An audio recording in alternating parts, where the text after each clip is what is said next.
Hello, everyone. My name is Ian Franklin. I'm the founder of Infusion 55, and today we've got an in conversation with Ricardo Araujo. Ricardo is, to say the least, a fascinating character, and I think you'll find this during the course of the conversation. He's Colombian-born, now living in Paris, in France. He's a former classical musician, a composer, a conductor. He's moved from there into travel and luxury through a company that he created called Ariodante. He's now working quite heavily in luxury in an AI project, which we'll talk about in a short while. But I'd like to welcome Ricardo and thank you for being on this in conversation with this today, Thank you, Ian, Ricardo. for having me. Pleasure being here. Hi, everyone. And I'd like to ask you just to fill in those little gaps, if I may. Just give yourself, give a little bit of a Sure. bio of who Ricardo is, going back to where you Oh, started. good luck. So you started out in music. Um, Yes. how did you? What made you go into music? What did you actually do within that particular industry, that sector? The honest answer or the official one? Say, I have no idea. Say, I started, no idea how, just like any kid. And then when I wasn't expecting it, I already had my life in it. I started as a pianist. My father was appointed in Belgium as a diplomat, so we moved there when I was 7 years old. That's where I did like my main musical studies. But very quickly, say music became my entire life. Don't ask me like to make my homeworks because I was on my piano. Then I made my first concert there in Belgium. That's a real public concert with an orchestra. I was 13. That was just before we went back to Colombia. But at that point, my life was already in music. So it's more like you got in the highway and that's it. You don't look anything else because that's who you are. It's not a profession. It's not a job or any of that. It's just who you are. And even now, years later, after having done many, many other things, I'm still the same. I'm still that same person with that same passion. It's just I discovered that my passion was not just about notes and pressing keys, let's say, but something bigger, more messy. But at the end, it's the same. It's more about creation. From the piano, I end up, well, composing. At the end, that was my main job. Then I discovered the orchestra and I became a conductor completely by accident, but that's a different story. And I had my first job as an assistant when I was 16, and then a position, a second musical director of a symphonic orchestra when I was 17. That's when I came to France to continue studying, but didn't study much. And I ended up having my career with an agent who signed me as a pianist. And things moved from that moment up to, well, up to now. Do you still perform, for want of a No, better word? no, last time was so long ago and I miss it. Yes, a lot.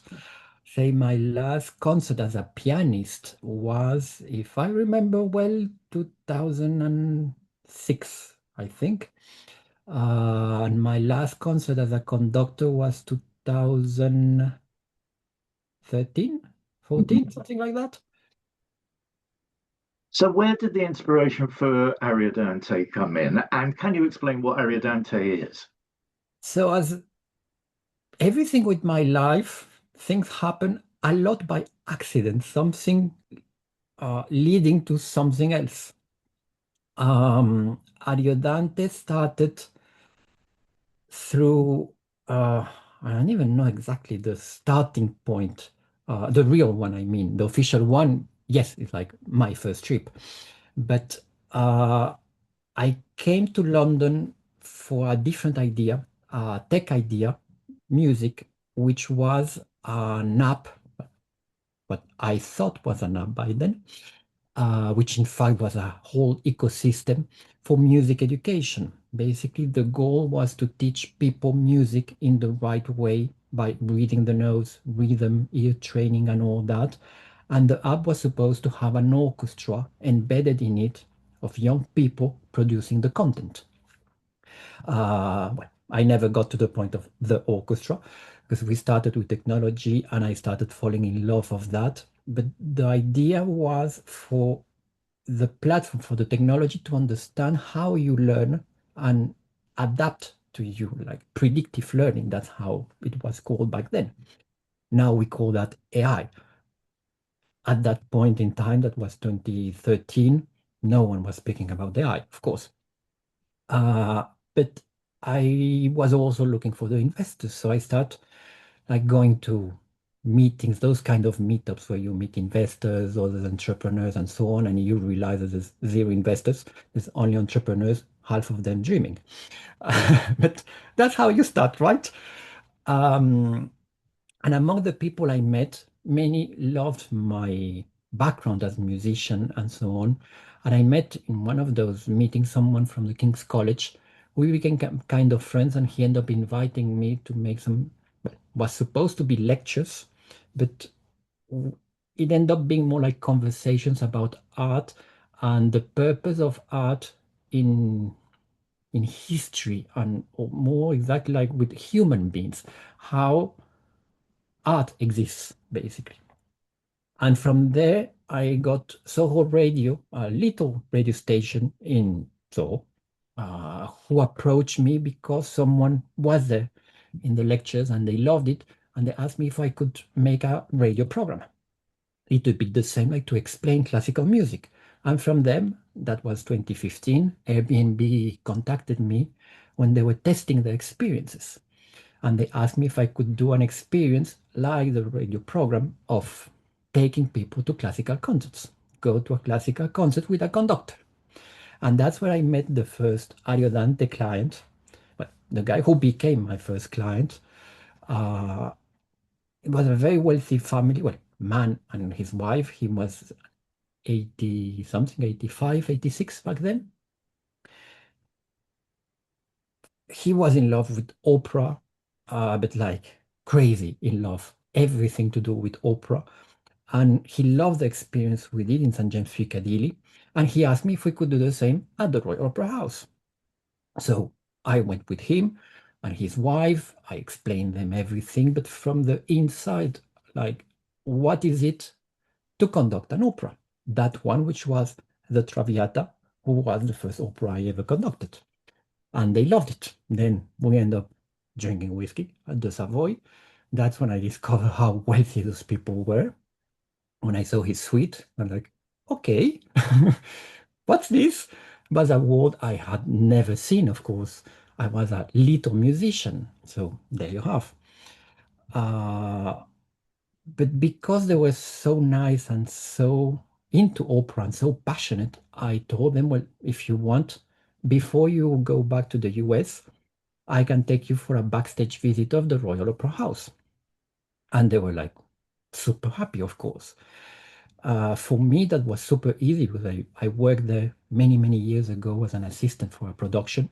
So I still have some friends, and they just opened the door for me. In terms of logistics, that's all I needed. That's the real money can buy, no one can access. You get those super wealthy people. Later, I discovered the guy had a net worth of like 500 millions. They hire concierge, and many people around their, how can I call that? Like, let's call their entourage, to be very polite. So the entourage, it's tons of advisors, and those advisors bringing other people to do what they cannot do. Because we are humans, we all have limitations, right? And the first limitation is who you know. But for someone to find someone who have access to something, you need in the first place a person called the principal saying, I want that something. From the moment where you do that, you know that exists. But how can you request something that you don't know exists? You can't, because again, we are just humans. So the entire system around them, it's completely reactive. No one is taking any initiative, first because they don't know, but then because that creates like a perverse system, as I call it, which says that you cannot upset your principal. So if you come to your principal with many great ideas, well, maybe you are going to annoy him. So the entire industry has learned to behave in that reactive way. So how can you know that you can access the Royal Opera House like that? So the concierge knows there's a backstage, so they're going to find a way to get a visit, like a tour with a guide. But that's not the real opera house. To see the real opera house, it's how you do things, how the magic happens. So I took the guy, I put him in the orchestra pit himself. Like, this is how you feel where you are inside, and this is how it's happening, and this is how the things work. We were behind the stage, seeing the way things are done. And he loved it, of course. Then, well, after the super whiskeys he gave me the 2 days before, I offered him lunch in the cafeteria, £2 the rubbish chicken. But he was delighted because, again, luxury is not about Michelin stars, it's not about gold, it's not about Dom Perignon and so on, it's about meaning. And having lunch in the cafeteria of Covent Garden, surrounded by all those artists, having fun with some of those artists, that's more luxurious than any Dom Perignon you can ever buy. That's the real money can buy. Many concierge and many people in luxury don't understand because they've codified luxury to X, Y, Z. No, luxury, it's personal. For you, luxury is something, for me, it's going to be something different. But based on each day, it's different as well, right? One day, the most luxurious thing you can get is a Coca-Cola, not an Perignon, right?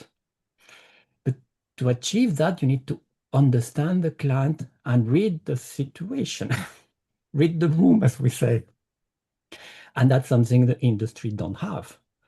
So Ariodante was born out of exactly that. And the second aspect was out of proposing things that in their minds don't exist. Where do they come from? From my weird imagination, because I never approach things as an itinerary.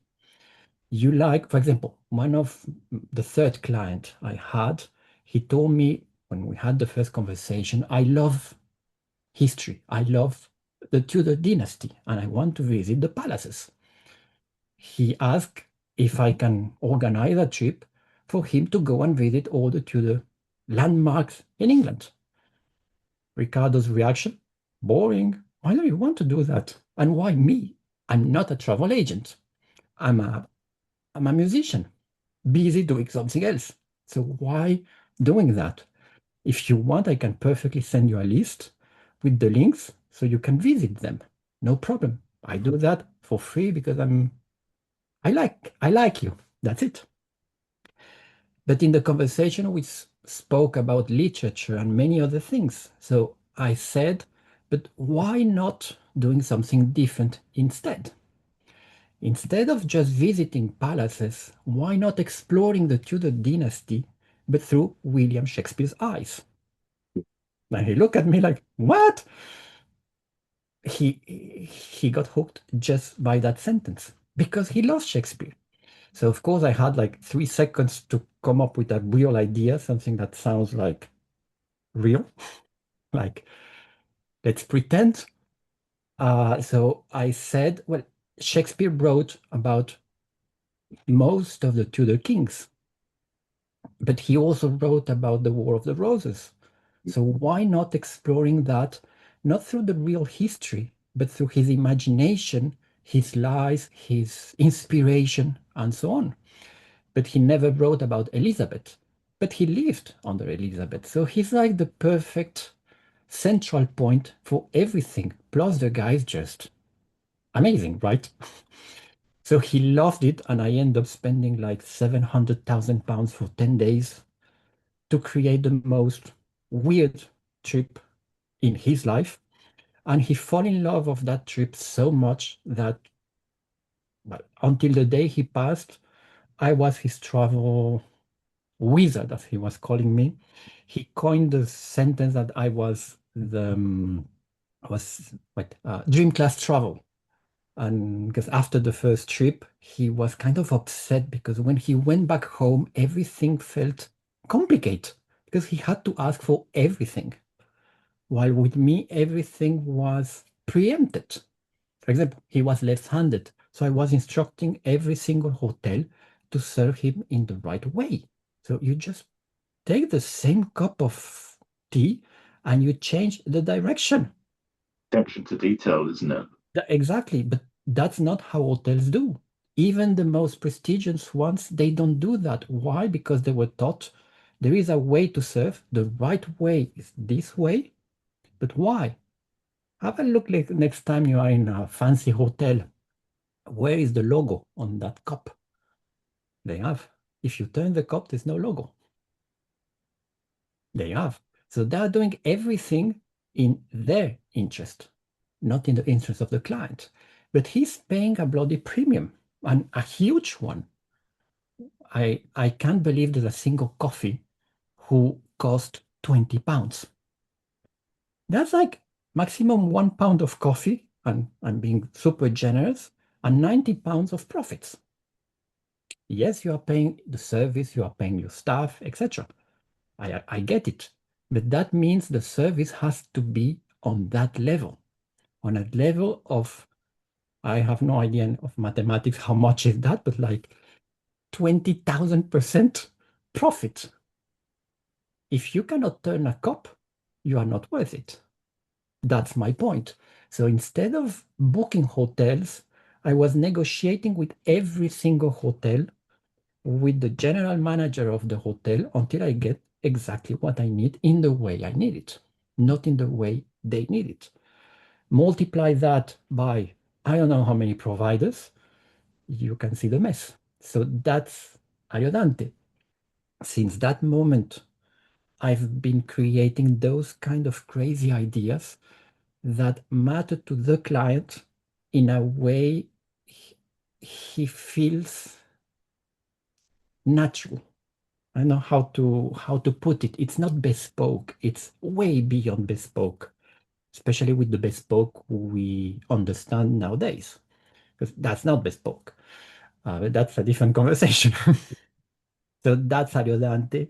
That's how we started, and that's the road I've been on for the last 10 years.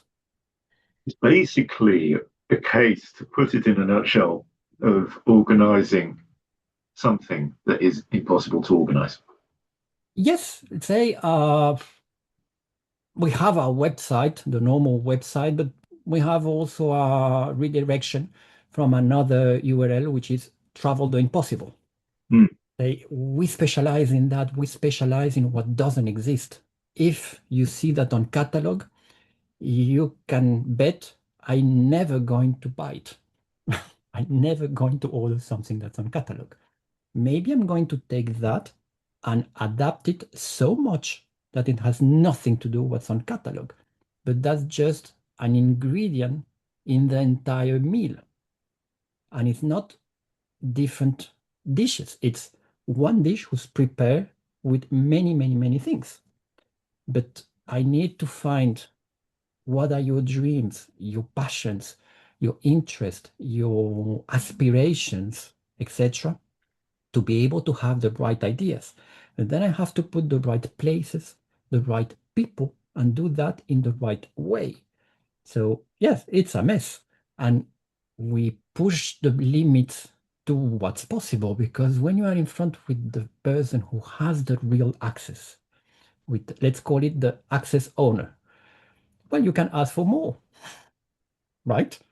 And you can find ways to change things. For example, I had a conversation who made my parents laugh a lot. it was in Colombia, to negotiate to put a bloody submarine into a lake, which is the lake of the famous legend of El Dorado, the Guatavita Lake, who's like a lake at 3,200 meters high. It's a volcano, well, former volcano turned lake. How do you put a submarine there? It's a mess.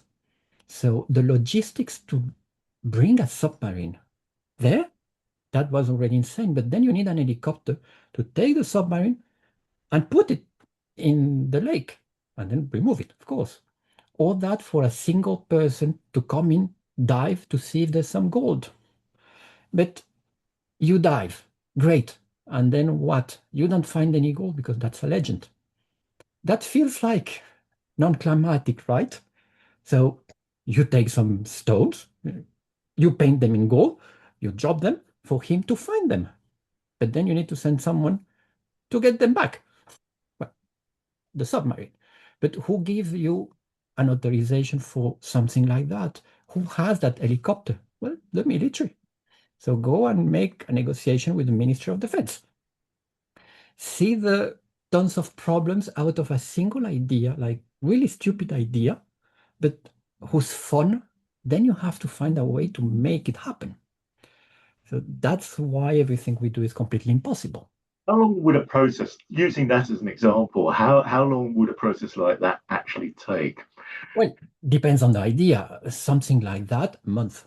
And that will involve tons of trips to meet with the right people. Well, that was just a project. We never realized that because, well, COVID started and then the client passed away. It was kind Hmm. of old. That was another challenge. How to get someone to be like Indiana Jones, but who's 90 years old without killing him or without him dying because he felt, right? But that's a different problem. So, yes, first you have an idea. Say you want, for example, something really, a very funny example.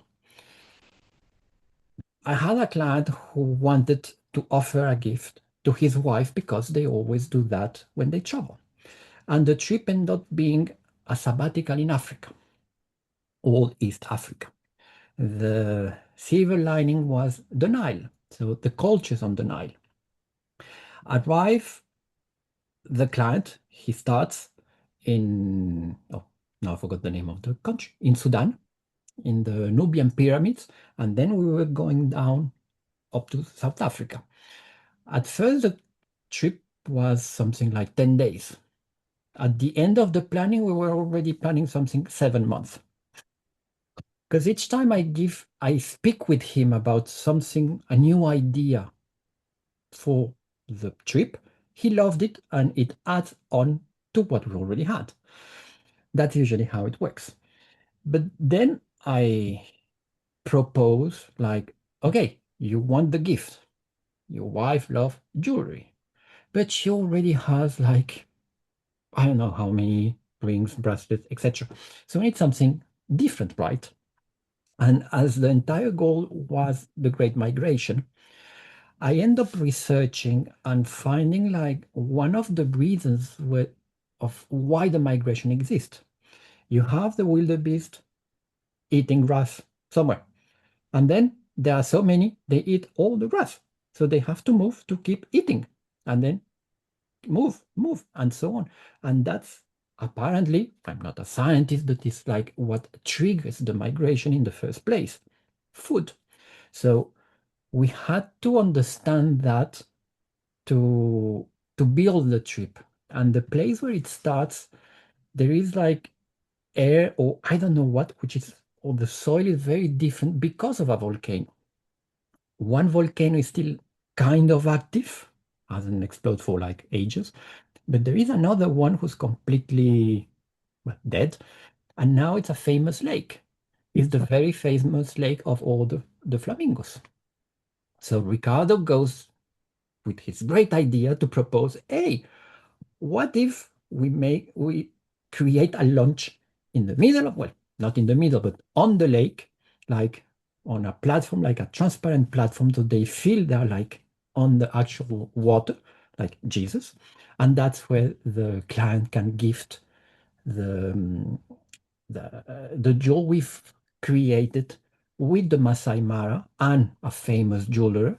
So there is the mix of the normal jewelry, the high jewelry, plus the traditions of the Masai Mara, and maybe lay from the volcano, something like that. That's for the artist to imagine that.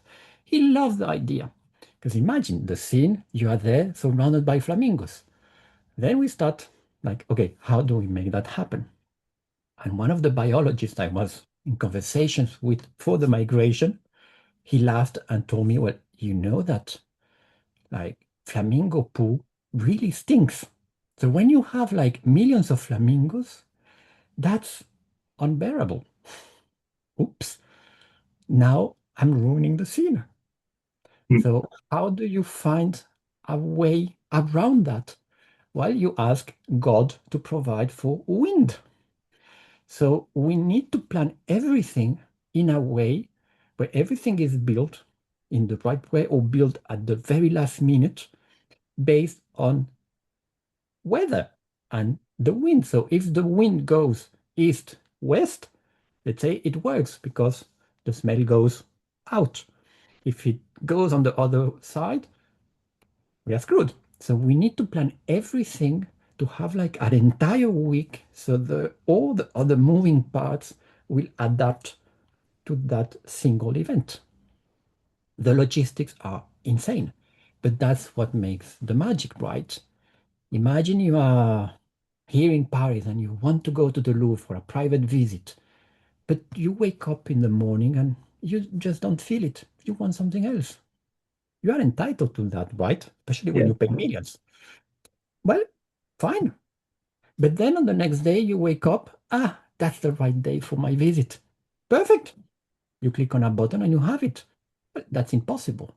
Unless Ricardo plans it in the right way and Ricardo books the museum the entire 3 days, paying everyone to be on hold, watching Netflix until the client decides, hey, let's go. So Ricardo can activate that in 3 hours. And now it feels magic. But to me, that's the real luxury. Wonderful. It's a mess. Mm. I even read somewhere, Ricardo, that one of the projects that you undertook was for a client who wanted to detonate a bomb. Well, we never took the client. Say he asked me for that. I look at him like, no way, because that's morally wrong. But say it Mm. came, it was out of like a cocktail where someone introduced me to other people and so on. And that guy ended up in the conversation, and he was so in love with everything I was talking about, and started to dream, and he started challenging me, but with like rubbish things, like what he thinks it's amazing, which for me is like, yeah, okay, whatever. And then he reached a point like asking, but actually you can do anything. And I said, yes. I say, it's not about the idea. It's about, well, give me enough money, give me enough time, and give me the freedom to find the way. Because sometimes what I don't get from people is that freedom. They want something done in a very specific way, which doesn't work. You want a private concert in the Sixtine Chapel with the Pope, and the singer it's I don't know who, Lady Gaga. No, well, maybe that might work, but like heavy metal, they're going to say no always because it's wrong. So you have to put the right pieces together. That's why I was saying earlier, it's the right people, the right pieces, places also in the right way. But many they don't understand because of many reasons. One of them is lack of culture, sadly. And that guy was one of those. And then he asked me, but actually, my biggest dream, and I pay you whatever you want, is to detonate a nuclear bomb. Everyone look at him like, Are you serious? Everyone thought he was like joking, including me, the day off. But funnily, years later, I was tempted to call the guy again, never did, because I got an option. I could have placed an option, which is like to blow something in space. But then I was like, no, he doesn't deserve it. But the opportunity was there. So they had to do that. The government had to do that. So why not letting someone press the button, right? Mm. That's how I think. Problem is to get that, I need the right context to know that's possible and to propose to the right person and so on and so on. But then I can never go to the Ministry of Defense of that country that I cannot name, of course, saying, hey, let's do it. No, I have to come up with a plan. There has to be a reason and it has to work for them. That's why money can buy. It's about both parties. It's not just what I want. If you don't agree, I don't get it, right? I mean, it's a lot of what you were implying a moment ago, also bringing ethics and morality into the projects as well, making sure that they are absolutely right. Yes, let's say one of the things we always do is what I called anything with positive impact. If Mhm. the impact we are having is not positive, it's not worth it. That's it. Now we have to define what the hell that means. But that change based on many circumstances, on the client, on the institution, on anything. But to give you an example, in 2 weeks, I'm attending the vernissage of an exhibition in the Invalids that we funded because that was one of the deals I made with them to get them to approve one of the things we did with them. That has nothing to do with the exhibition, but I'm helping them. So they they allowed us this. Now you're working on a new project as well, Luxel. Hmm. Can you That's describe another what that is? mess. Well, the issue is I don't know even myself what the hell that is. So the easiest way of seeing it, it's imagine Ariodante that has like a handful of clients. We cannot do more than 3 trips per year. And that's like a super busy year. Because each trip is like 6 months work for a single weekend. But imagine we can do that and scale it to millions of people. So today we have the idea that the only way to scale something is with SKUs, right? You have an unit, an economic unit that you sell a millions of times, but it's the same one. So we standardize everything.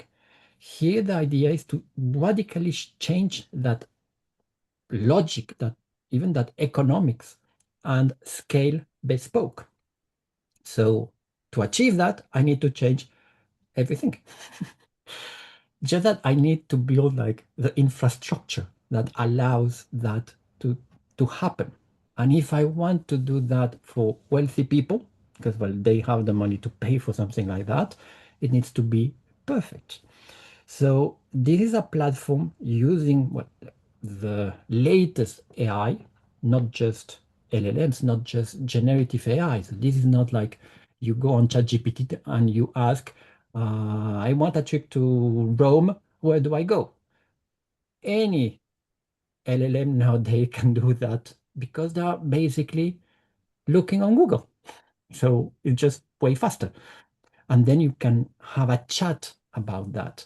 But they're only going to show you what first you are asking. So again, we are in something completely reactive, and then something that's available. Nowadays, AI cannot see what's really available to book. But tomorrow, that's going to be done because now we are getting into the age of AI agents who can go to the website, like the booking.com website, and actually click and get the right booking. Now it takes like forever and super messy, but we are just starting. Here is something completely different. Because first you have, like, let's call it that mini me, that mini Ricardo, in a black box who's giving you ideas, but not to you directly, but to the system. And that idea becomes the starting point of an intent-driven package. If I can use a word like people might understand a little bit better than my stories. I call them just stories. It's, for example, the Tudor dynasty through Shakespeare's eyes. That's the idea. Then it goes into a gigantic catalog to find the right elements to tell that story. But it's not elements that are pre-built, it's the units. So imagine it's like atoms, and the system is putting them together to create molecules. And out of molecules, it's going to bind those molecules in that story to create that intent-driven package, that story. So you, user, you are just clicking on a story and seeing everything, but it's a story that fits. But then you have the system who understands who you are and adds, let's call a payload of personal data, meaning, narrative, etc. And that becomes what you are really buying. For example, it's instructing the vendor that you are left-handed, as we were discussing earlier. Or simply the chef knows that you have a peanut allergy. So now you don't need to say that anymore to any chef. And if you go to the restaurant, they're never going to serve you peanuts because the entire hotel now has the instruction, no peanuts for Ian. Simple as that, right? But the system already discovers that you sleep on the right-hand side of the bed and your partner on the right. So they can embroider the pillow. That's up to them. Say the system is giving them the information they need to serve you. So at the end of the day, this is about humans served by humans through technology. So that's why I have no idea how to call this yet, because it's like it doesn't exist like completely. Say it breaks like the rules of economy, physics, etc. that we use now. Doesn't break the real ones, just breaks those we are used to. Because it's like Is, saying the word backwards. hmm. Is there not forgive me for being possibly slightly controversial here, but No, sort go of for it. going in there and saying there's too much data Oh, that could be used here, and you're going through that so fine line of yes and privacy no. versus data. Yes and no. Let's say today, let's call it big tech, so it's easy to understand. They are amassing vast amounts of data. And the logic they have is that the more data they have, the more they can predict. But there is a catch. All the data they have is in the past. Hmm. How can you predict the future only with points in the past and worst points that has no context? That's why they accumulate so much data. There are, I think last year or 2 years ago in my research, I found out there is a study, I forgot who made the study, saying that 70% of the data collected is not used. So we are collecting for what? Nothing. So what's the point? Each time you have a hacker who's stealing like private data, they're stealing the same from everyone else, but they're not stealing you. So yes, that's bad for scams, for identity theft, and those kind of things. But that really doesn't matter as a person. See what I mean? Hmm. Here, what we are doing is not more data, it's the right data to then reason with that data. Why did Ian did that? Why did he like that? So we are creating an hypothesis and we are attaching to that hypothesis a probability. So then we are testing things. So we have 5 different things that our understanding of AI might like for different reasons. So then when I'm showing you those options and you are simply clicking on an option, you are giving me more than just a feedback. You are helping me see I was right or wrong. But because I know why we are presenting it, I can also deduce why I'm right or wrong. So this is not about more data. It's about different kind of data, but most of all used in a very different way. Filtering it. Yeah. Say there is something called, a scientist called Pearl who won the Turing Prize some years ago, who basically has an equation, said like 3 layers. The entire tech is stuck in layer 1. Then there is a concept, I don't know if you've heard from the 60s, I think, or 70s, called the intention economy, which basically says that you should say in the website, say in Amazon, instead of searching for something, you should say what you want, and vendors should come to you with propositions. That's basically the intention economy. So you are expressing what you want, and then you are being served. But that's like stuck in level 2. Level 3 needs understanding the real person and kind of adapting. What we are working on, Loxo, kind of goes even beyond that. So it sits in that third level of physics, but it goes beyond because it's proactive. So instead of having tons of data about Ian, I'm creating something I'm calling a digital replica, evolving digital replica. Why evolving? Because you change, right? One day you like something, the other you like something else. Uh, so that evolving version of Ian, it's based on strings, and those strings vibrate. See, I'm back to my musician.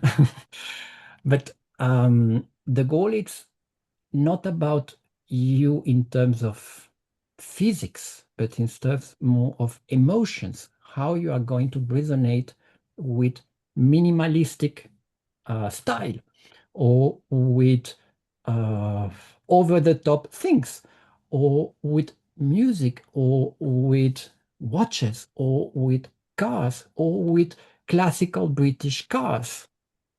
See where I'm going? So it's not about Ian likes A, B, C. That's definitive. That means nothing for humans. But if I see how you resonate with British cars, now we have something completely different. So I can have an experience on the other side, on the vendor side, who match that kind of intent. Now we have something fun. So now, because I know that, my system can, before you even ask, propose an amazing experience with a vendor who's a car collector who has those cars. And I know the cars he has because he's given the information to the system. So the system is picking the right car for that experience and for you. So for one person, it's an old Ferrari. For you, it's going to be a Bentley or whatever. See where it goes. Because in the middle, we have a catalog who's made of atoms. It's a polymorphic catalog, not a strict data set who has all the things. So we just exchange. No, the system is creating and it's authoring. And of course, you are doing it with the system because you are instructing the system. Yeah. The more you use it, but the more we understand you. So say someone steals our data. Well, not going to happen because we are building like Fort Knox multiplied by 10. The security system is like literally insane. It's 3 different companies. None of them have all the data. There are keys everywhere, but I'm not going to bother you with that mess. But let's assume they succeed. What are they going to see? Nothing. They see a number, which is you. Well, okay, let's assume they find out a way to link the number, which is perfect anonymity against real identity. That real identity is only on your phone. Not even me will see it. But they see that, and they see like resonances. They see strings about things that they have no idea what that is, because some are like bigger, some are smaller, and then they see tons of history of those replicas that we stored. Each time we know something different from you, it changes the reasoning and the profile, let's say, and we store them. And then we have something we call a trajectory, which is where are you heading? And that's how we can predict the future you, that you are discovering also Swedish cars. And now you're like, "Hey, actually, they're really fun." So now we are seeing things, and we are seeing that you are going towards that direction. So we can proactively propose an amazing experience with a Swedish car in Egypt, whatever. There you have. So the person stealing, what is he going to do with that? Nothing, because he's after your identity, your bank account, your date of birth, and those kind of things. He doesn't care about weird stuff. So there you have. And on the vendor side, this is also a platform that's a mess. But for me, technically for them, it's like the best thing in their life, because there is a simple concept, which is plasticity. In simple terms, it means the platform adapts to you, not the other way around. So a museum can become a vendor, a person like a cars collector can become a vendor, a chef, a nanny, uh, whatever, a security company, insurances, whatever. But also the terms and conditions of that vendor are also polymorphic. So the system is putting them together based on that specific case, instead of you having to create a million of different versions of your terms and conditions as you would have with current platforms. And the system being completely proactive, it's going to match and sell my experience, me vendor, to you, because you are the right client for me, because you care about that, because you're passionate about what I'm offering. So at the end of the day, I'm creating the human connection. So technology is binding together humans. That's why we are scaling bespoke at a level uh, of, say, the level of quality it's unheard, because we can do that proactively. Then vendors, if they don't perform, well, we are not selling them. So they're losing more than us. There you have. So we've been working on that a lot, like for 3-4 years almost. We are finishing the architecture, which is like 500 pages. It's a mess. When I see the kind of things and all the equations, I'm like, oops. So I used to call that a monster. Then it became like a Frankenstein monster, where it was like tons of things patched together. And now it's more like a, oh, I forgot the name of that monster, the sea monster, gigantic one. But something like a Godzilla, like something gigantic, like monolithic. And that's why I'm calling really its infrastructure, because underneath you have a communication system, a payment rails, etc., because all that needs to be bind together. So at the end of the day, imagine like a wallet garden platform ecosystem for basically rich people, even if we could perfectly adapt it for mass market, but it doesn't make sense in the same way. So we are kind of creating a system that might end up, or very likely, controlling access to the richest people on earth and access for the richest people on earth, cross verticals. And honey, you need them for a trip, but you need her also at home, and so on. So we are breaking the silos of industries and turning everything into experiences. You don't go to Louis Vuitton to buy a handbag, you go there to experience something.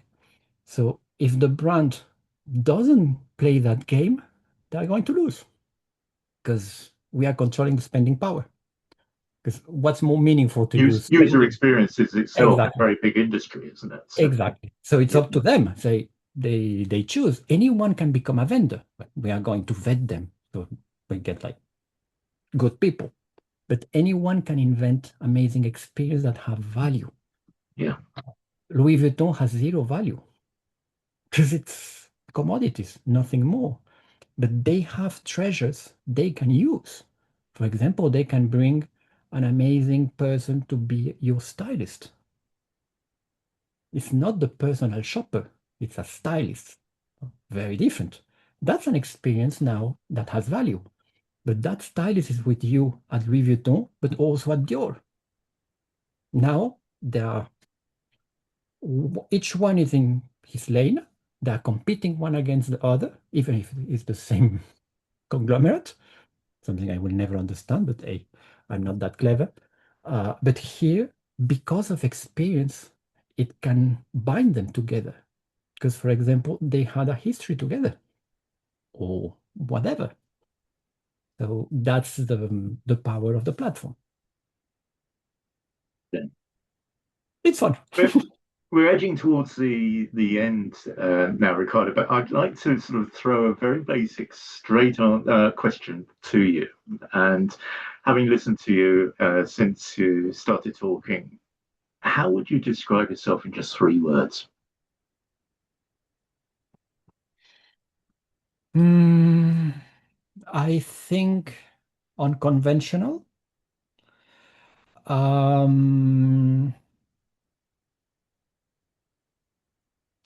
Adventure slash experience seeker, but in the sense of human adventure, let's say, connecting with humans and building that adventure with them. That's the in doing something, not just go and travel. Uh, Pushing edges, I think, and probably I don't know how to put it that in words, but like thinking about structures rather than surface. For example, I never think of a business model. I think about the structure underneath. I don't know if that makes sense. So that it was four, right? You said all three. Oh, Well, I said 3, but oh sorry. you've done 4. Yeah. But anyway, Ricardo, I've got to. It's been a fascinating conversation. Thank you very much. And one very quick question. There will be, I would imagine, quite a few people who will be watching this who will ask that question. How do I get in touch with Ricardo? They come to me. I love people. I love ideas. I love to connect with anyone, whatever it's like to hear the stories, bounce ideas, or why not imagining things together for Luxel, for Ariodante, for anything, or just for fun. So wait, the easiest is well through the website of Ariodante. I'm the one reading the message from the contact form, so Yeah. because well, I'm the only one who can decide. So it's ariodantetravel.com, or easily if there's a problem of spelling, traveltheimpossible.com. Or of course through social media, through LinkedIn, Instagram, the Real Travel Alchemist. That's my handle. I'm not very active on social media, on Instagram and all that. LinkedIn, I see it a little bit more, but it's just Mhm. me. So yes, of course, with pleasure. And in addition, anybody viewing who would also, I can also signpost and direct Oh any questions, yes, of queries, course. of course, to Ricardo, to anybody watching. Anyway, thank you very much, Ricardo. It's been a Thank you great to call, you, Ian. great in conversation with, and I certainly enjoyed it. Hopefully, everybody else will be. And Finger crossed. and best wishes and good luck with everything that you're working on in Luxor. Thank you so much. I'll keep you updated. Thank you very much. You take care. You too. Bye bye.